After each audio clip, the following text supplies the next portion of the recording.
வணக்கம், welcome back to Kanmani cooking. இன்றைக்கி நம்ம சேனலில் கொஞ்சம் ஸ்பைசியாக டேஸ்ட்டாக இறால் மசாலா பண்ண போகிறோம். இது எப்படி செய்யலாங்கிறத பார்க்கலாம் வாங்க. ஸ்டவ் ஆன் பண்ணி ஒரு கடாயில் கொஞ்சமாக எண்ணெய் ஊற்றிக்கோங்க. எண்ணெய் சூடானதும் வாசத்துக்காக ஒரே ஒரு பட்டை போட்டுக்கோங்க. இது கூடவே 3 பெரிய வெங்காயத்தை இந்த மாதிரி நீட்டமாக கட் பண்ணி இதில் சேர்த்துக்கோங்க. வெங்காயம் கண்ணாடி பதம் வர வரைக்கும் இதை வதக்கிக்கோங்க.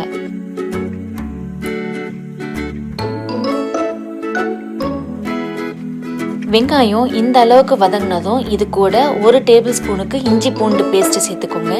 இஞ்சி பூண்டோட பச்சை வாசம் போற வரைக்கும் இதை நல்லா வதக்கிக்கோங்க.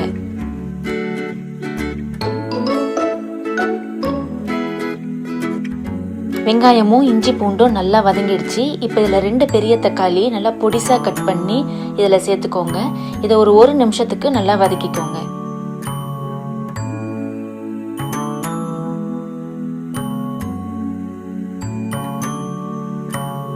இந்த அளவுக்கு தக்காளி வதங்கினதும் இதில் 1/2 ஸ்பூனுக்கு மஞ்சள் தூள், 1 டீஸ்பூன் மிளகாய் தூள், 1 ஸ்பூன் தனியா, உப்பு தேவையான அளவுக்கு, கொஞ்சமாக கருவேப்பிலை, இது எல்லாத்தையும் சேர்த்து இது எல்லாம் நல்லா மிக்ஸ் ஆகிற வரைக்கும் நல்லா வதக்கிக்கோங்க.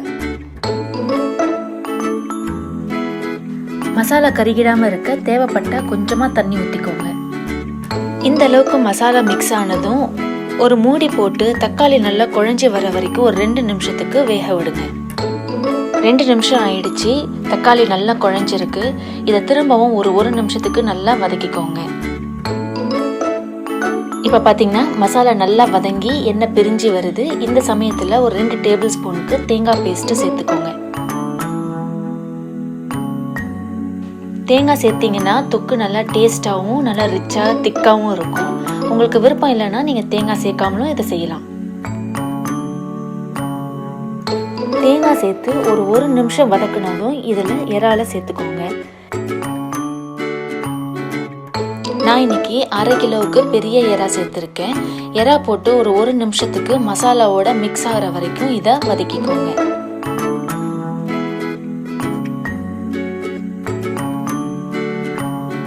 இதில் கொஞ்சமாக தண்ணி ஊற்றி ஒரு கொதி வர வரைக்கும் இதை நல்லா கொதிக்க விடுங்க. ஒரு கொதி வந்ததும் மூடி போட்டு ஒரு 5 நிமிஷத்துக்கு வேக விடுங்க.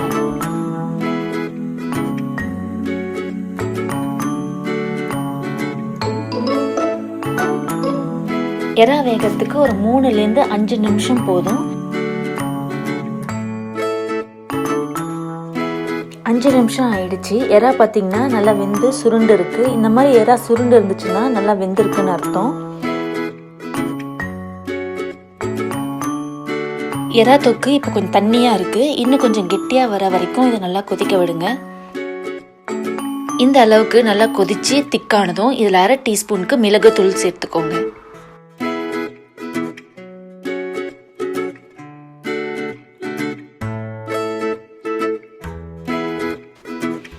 இது கூடவே 1 டீஸ்பூனுக்கு எலுமிச்சப்பழ ஜூஸ் சேர்த்துக்கோங்க.